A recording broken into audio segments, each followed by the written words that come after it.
Guys, my name is Matthew Jose. So today I decided to make a quick video, possibly about 15 minutes long or so, on the different types of phase 2 drug metabolism. So I'm just going to basically make a table and the different reactions and what functional groups you need to look out for in the enzymes. So the first one is, as you can see here on the left, is glucuronidation. It's mainly found in the enzyme used is UGT and the donor is UDPGA. So if we go over here and we put glucuronidation, so glucuronidation, well, I think what would be much easier would be if I was to just simply type it out and then draw the structures instead of me. So glucuronidation. So this one is the first one, and this makes use of the enzyme UGT. So you have the enzyme UGT, which is the cofactor. So enzyme that is required is UGT. The donor in this case is UDPGA. Sorry. So the part that we're most interested in is this glucuronic acid part. The UDP is removed. This is very high energetic abundant and it's usually related to glycogen synthesis. So these are the things that we need in terms of glucuronidation. So the main things is UGT, which is the enzyme, and the donor, which is UDPGA. Okay. Now an example of this would be okay. One more thing is UGT is a very complex enzyme in a sense that UGT has different types. So you have UGT1, UGT2, and UGT3. The main ones we're concerned about is UGT1, A1, and UGTB27. Okay, and we'll look into a bit more detail on the different types. So I have these ones, and these are the UGT1 and 2 are the key subtypes involved in drug glucuronidation. So if you go down, so you can see here the pie chart, which shows that there are various different ones, but we're already concentrating on 2B7 and 1A1 in this case. Okay, so glucuronidation usually focuses on molecules with a phenol group or a carboxylic acid. So that's the main thing you want to look at. So it focuses on phenol or an alcohol or something with a carboxylic acid or an amine. So these are main ones you want to look out for in terms of glucuronidation. Right, so if I was to draw an example, is alcohols and phenols, as you can see here, is catalyzed by UGT and it forms an ether glucuronide. Carboxylic acid similarly forms an ester. Then you got a molecule like this, in which, so if you were to draw this out, you have the carboxylic acid here and the phenol group here. So UDPGA is the donor, and this time is 2B7 that's catalyzing this reaction.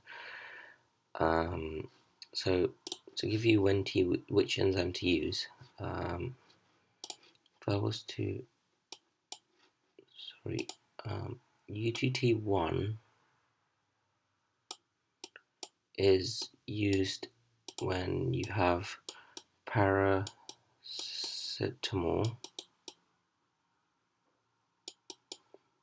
you have Irinotecan, which is a colorectal cancer drug, and you also have what you call simvastatin, which is an cholesterol simvastatin. So this is an allergesic colorectal cancer and cholesterol lowering drug, whereas UG2 comes in the form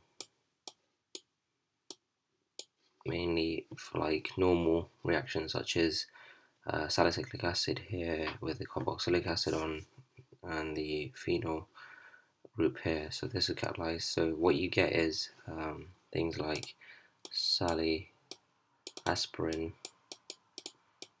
cyclic acid. You also have various other compounds. So the main thing that you want to know is when you glucuronide and carboxylic group, you end up getting what is known as an ester. What with the alcohol, you end up getting an ether, right? So I'll just write that in, just so that we don't forget it. So when you get an ether, and then you get an ester formed with, those are two things. So you can see here is the ether, and here is the ester. Okay. So another example is the NH2 group here, sulfonamide. You can see UDPGA. This is also catalyzed by the UGT enzyme, and NH2 gets converted, so it loses the hydrogen. Glucuronide comes on. Irinotecan is a colorectal cancer, so I told you this is done by UGT1, and specifically it's done by the enzyme UGT1A1, and salicylic acid is done by UGT2B7. So, that's really awful handwriting right there. So sorry, but this is it's meant to be UGT 2B7. So if you can get that, that'll be. My handwriting is really awful, but yeah. So irinotecan is a colorectal cancer. The prodrug that you give is inactive, and it undergoes phase 1 metabolism, by which carboxylesterase 1. So remember, there's two enzymes in phase 1 hydrolysis, carboxylesterase 1 and 2. One catalyzes this reaction in which it forms the active form of the irinotecan, which is SN38, and then from there it's converted into glucuronide from the UGTA1, which is also an inactive. So this molecule here is the active form. Now you might be thinking, why would then you convert it back? Well, simple answer is, from last lecture you should know that too much of this can cause various problems like diarrhea, neutropenia. So yeah, that's the example. Okay, sulfation also looks at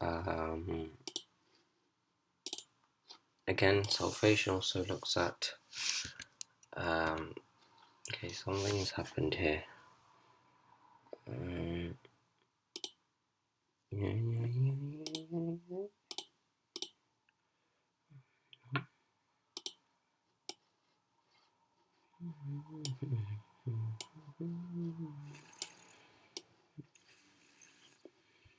So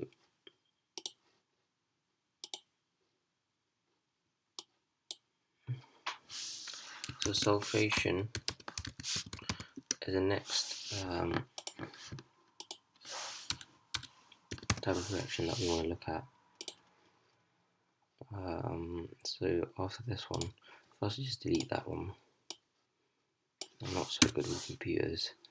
You can see, so it makes use of the enzyme sulfo transferase, which is found in the cytosol. Then you've got the PAPS donor, So if you would just write that in here, so you have the enzyme is sulfotransferase,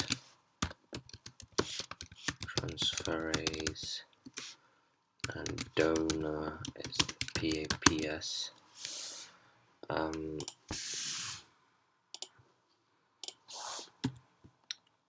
So as you can see, it also looks at functional groups which contains phenols, and mainly sulfation. So mainly takes place for alcohols, amines, and thiols. So phenols, alcohols. So if you were to write that in here, so this can be an alcohol or a phenol, depending on what the R group is. If it's a benzene, it becomes a phenol. Then you have amines. And you can also have thiols as well. Right, these are the main two ones that you want to look at for sulfation. The key part is this bit here. So an example of this will be anything with a alcohol or an amine group attached to it. So in this case, paracetamol has an alcohol group attached to it. So you can see from this diagram here, what we do is simply paracetamol is an OH group. This is replaced by the sulfate and the enzyme sulfotransferase. Next, it's amino acid conjugation. This one's a bit more harder. It requires the enzyme NA-cell-transferase. This usually the whole process occurs in the mitochondria, whereas previously these ones occurred in the cell cytosol of the liver, where this takes place within the mitochondria. So in terms of, if I was to look at amino acid conjugation, the enzyme is NA-cell transferase, and donor is the you can say there's no high energy donor, but what we have is we conjugate it with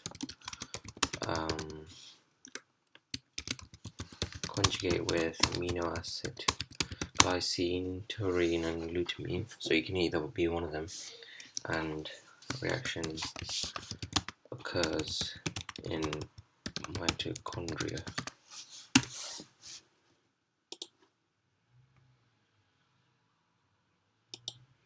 This is that one. An example of this would be, well, this has various different steps. So first, what you need to do is you need to convert this molecule here. So you look for a carboxylic acid mainly. So if we were to write that in red, amino acid conjugation looks at mainly carboxylic acid. So this is only works with a carboxylic acid. If a carboxylic acid is present on a molecule, then you can it can undergo amino acid conjugation phase 2 metabolism. Glucuronidation happens with OH, carboxylic acid, NH2. So a molecule with a carboxylic acid could either undergo glucuronidation first, or it can similarly undergo amino acid conjugation. Amino acid conjugation has various different steps. The first one is you combine it here, as you can see, with ATP to form the AMP. Then you have coenzyme synthetase. So you have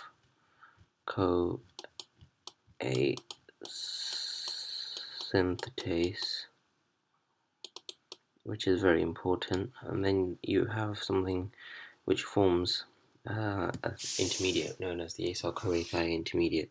This is basically S-CoA, and from here is the main enzyme that you want to look for, which is NA-cell transferase comes into play, and then it adds on, it removes this bit here and adds on the glycine. So the key point for you to take away from here is sulfation does phenols, alcohols, and amines, and so does glucuronidation, but but it doesn't do carboxylic acid, but amino acid conjugation only does carboxylic acid. Right, so if we get rid of all of this now,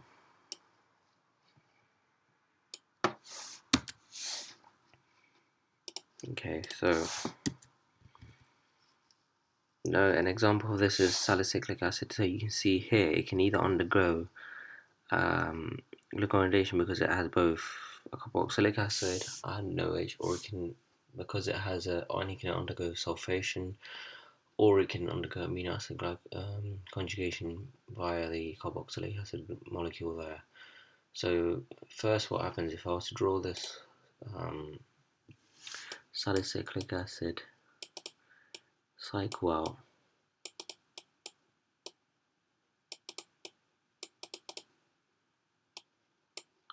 So you have the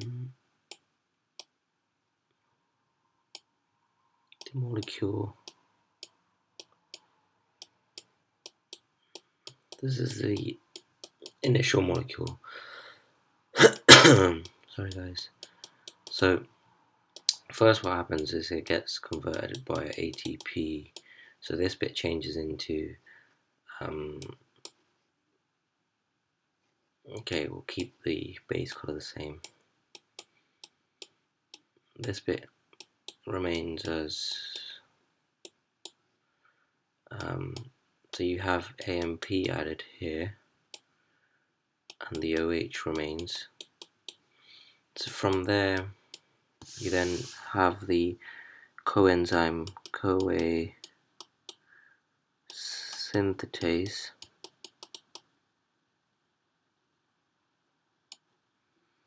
which goes on to form the intermediate thioester, CoA thioester intermediate, which would look like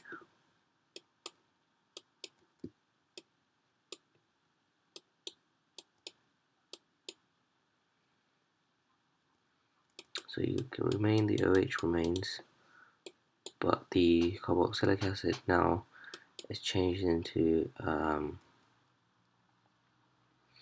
sorry, this bit is forgot to,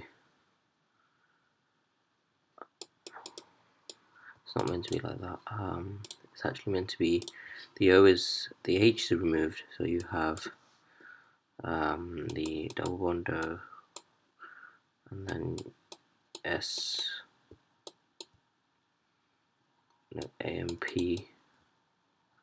here, and then from there you end up having what is known as S-CoA. This is the thioester intermediate, is what we're potentially looking at, and then from here you can add the NA-sal transferase enzyme. So here comes the NA-sal transferase, and you also have the glycine, which has been added.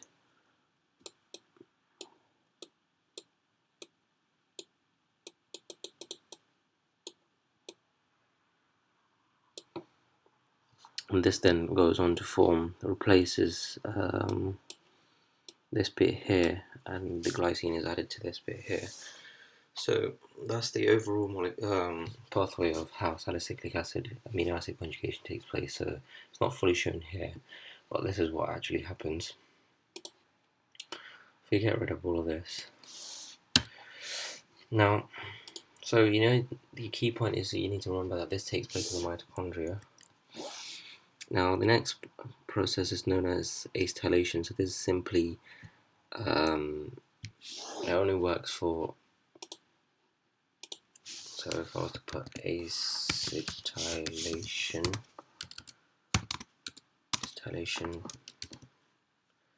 and it's only for primary amines and sulfonamides. The enzyme that we use in this case is same as, it's a bit confusing, but the key point is N-acetal. The other one was N-acetol. There's N-acetal transferase, and it's a cytosolic enzyme, and it also requires a donor molecule, which the other one didn't. Right, so the donor in this case is acetyl coenzyme A.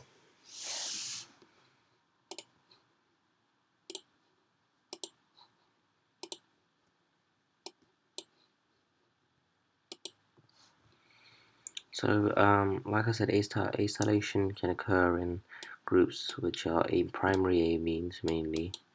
So NH2 can also take place in sulfonamides. So anything that contains an SH2 group as well.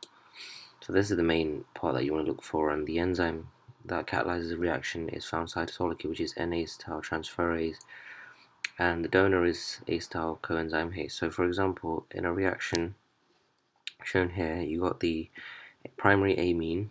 So primary amines are ones that have lost one hydrogen. If you remember, an ammonia is NH3. When it loses one hydrogen, it becomes a primary. If it loses two, it becomes secondary, and if it loses all three, then it becomes tertiary. So there's a primary amine here, and you add it to the coenzyme A here. So then the enzyme is shown here, and then what happens is it removes one of the hydrogens and adds the acetyl group. So the key part here is, so if I was to draw this out, NH2 plus acetyl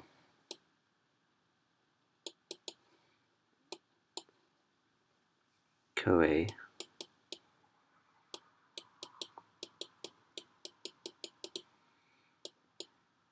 and this is done by the enzyme N-acetyltransferase, acetyls. This bit here is the key aspect you want to look for, N-acetyltransferase. I think I spelled that wrong. There's meant to be A-C-E-T-Y-L. And this then goes on to removes one of the hydrogens, and it goes on to give RNH,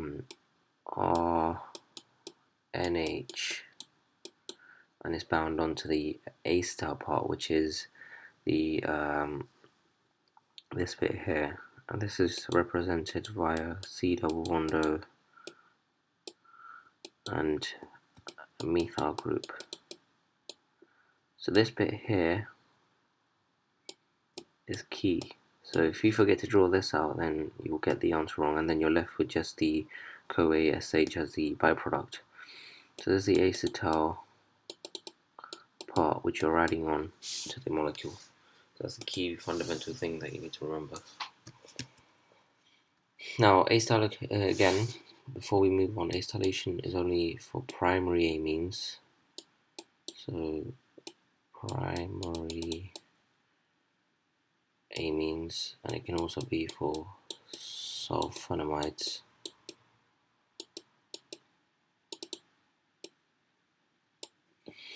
Primary amines and sulfonamides, and what you're looking for is the key fundamental aspect that you want to look for is the acetyl part, which is indicated via C double bond O and a CH3. Okay.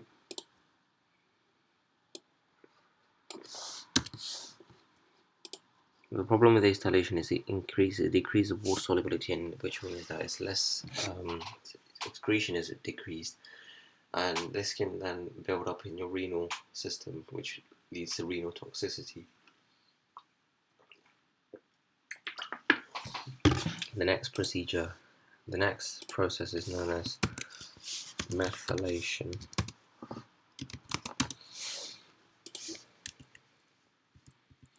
So we're done with that. So an example of acetylation is here you have a primary amine, so it undergoes reaction to form the acetyl group here. So this is an example of sulfanilamide. So as you can see, anything with a primary amine, so this can either undergo sulfonamide, which contains a primary amine, can either undergo glucuronidation, it can undergo sulfation, it can't undergo amino acid conjugation because that's only exclusive for carboxylic acids. It can undergo acetylation. So So what effect can reduced acetylation have on patient receiving drugs? So Isoniazid is the drug that's given to fight against in first-line treatment for tuberculosis. As you can see here, the main thing that you want to look for is the primary NH2. So therefore, you know it can be either done by conjugation or it can be done by sulfation. But similarly, it can also be metabolized via the acetylation route. So you see the enzyme N-acetyltransferase goes down acetyl-CoA to CoA, and then you end up forming this is the acetyl group here, the CH3 and the double bond O.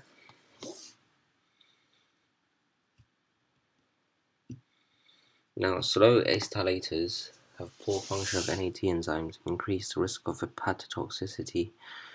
So people that don't contain many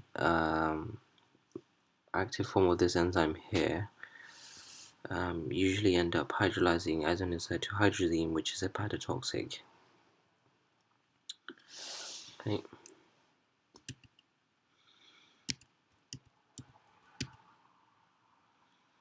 So addition of methyl group, common drug metabolism pathway, and includes phenols, catthols, amines, and heterocyclic sulfhydrides. So this one, in this case, makes use of the enzyme methylation. So enzyme is known as SAM. We call it SAM. Well, no, we call it the enzyme is called something transferase. The donor is called SAM. We refer to it as SAM, which is S-denosylthionine, and requires the presence of a cofactor, which is a methyl donor.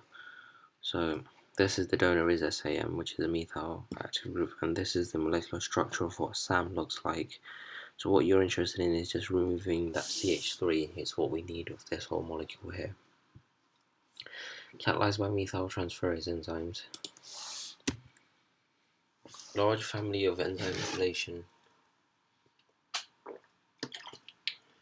So two main enzymes that you want are catechol methyltransferase COMT and TPMT, which is thiopurine S-methyltransferase. This is used in to convert azathioprine, which is an immunosuppressant drug given in organ transplantation, and the catechol methyltransferase, the common one that we use. So L-DOPA. So I'll just put this here. So before we carry on, the main functional group is it can be phenols. So it can be phenols, amines. So you can have amines, so catechols, sulfhydryls, and heteros. But the main ones you want to look for is these two, and SAM is the donor, S-adenosylthionine. So you can see L-DOPA, which is used to treat Parkinson's disease, levodopa, is metabolized via the donor SAM, and then the enzyme COMT, catechol methyltransferase, removes the H and adds the CH3. So two alternative metabolites, but they still both are active and functional.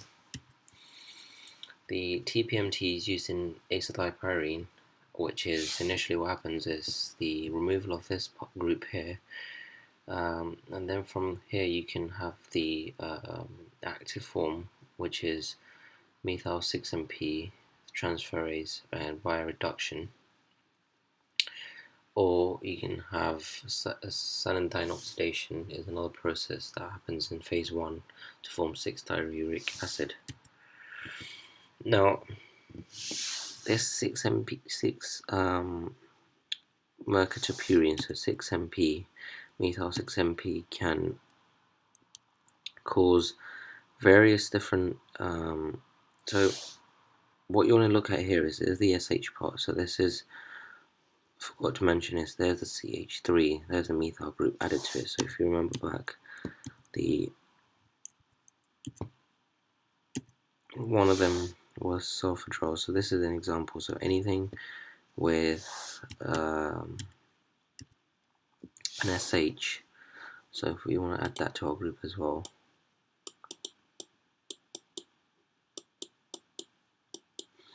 So this is phase 2. So what happens is you form methyl 6MP via the TPMT enzyme transferase, and then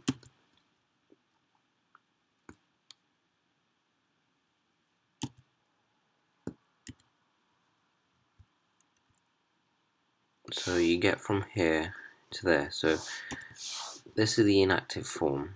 Decreased TPMT activity causes increased circulating potential 6MP, leading to bone marrow toxicity. So this is the active form of the drug, and if there's too much of this, it means that you can end up having infections. You might even end up having, very impaired immunity, bone marrow toxicity, and various things. So it's sometimes used as a regulatory. So the main compounds that you're looking for, functional groups you're looking for, is these ones.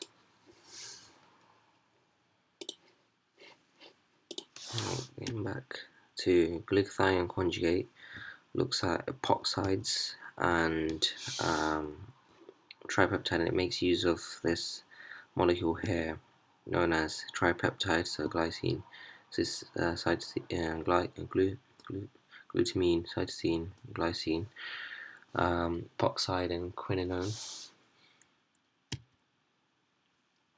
So it's transferred by the enzyme GST, glutathione S transferase, and the products are usually excreted in urine. But the main thing is most of the products of this then further undergo metabolism in the kidney and then forms mercapturic acid back in the liver. So an example of glutathione conjugates are mainly for epoxides and quinones. So example is of dehydrogenation in phase 1 by P450 enzyme. Here you can see an example of a NAPQI quinone. This can then be added on via the GST glutathione transferase. So you got the main thing you want to remember is these three things. So an example would be, so if you have a quinolone, so draw that out.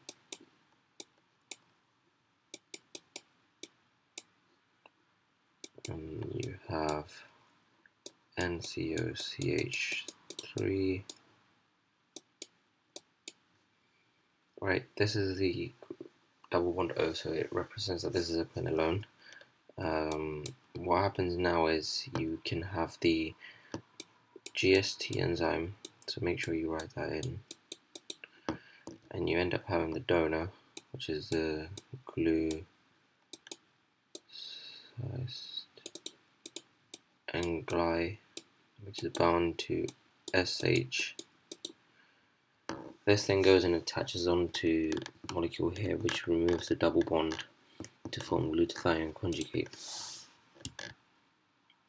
This molecule, this product here, can then further undergo reaction in the kidney via glutamyl transferase, where it removes the first amino acid and left with 2, and then from there it can further undergo another reaction, peptidase enzyme, to this one, and then finally back in the liver it undergoes reaction again by N-acetyl transferase. So if you remember, N-acetyl transferase was the enzyme used for acetylation. So you can see that you add the acetyl group, which is here. So that forms the mercapturic acid. So there's the acetyl group. So this happens back in the liver, but the process of removing this and this first one, and then the bottom two amino acids, takes place within the kidney and then back around in the liver. The epoxide hydrolysis is another one, and this is catalyzed by EPHX enzymes, and it requires addition of water as well. So anything with hydrolysis, it's the breaking of chemical bonds with the addition of water. So P450 forms epoxide, and then you can break it down into dihydrodidyl, which is the main thing you want to look for. So carbamazepine is an example of epoxide which is used to treat epilepsy. So it's an epileptic drug, anti-convulsant. So to treat seizures, muscle spasms, and stuff like that. So it undergoes P450 oxidation initially to form carbamazepine epoxide, and then from there you can make it undergo epoxide hydrolysis via EPH1, which then goes on to form the dihydrodyl. So the main thing you want to look for here is this product here. It takes its initial name, and then you just have to add dihydrodyl because it has two OH groups. Okay, now, so we've gone through the main ones, and I hope that makes a bit more sense and is much more easier to understand. And I'll be carrying on making videos. I'm sorry about the fact that my writing is absolutely awful. It's not my handwriting, it's used because I'm using a mouse. I'm soon going to get a graphics board in which I can use a pen button, so hopefully my artwork in my videos will get much better. And hope you leave a subscribe or comment, and hope to see you next. And thank you.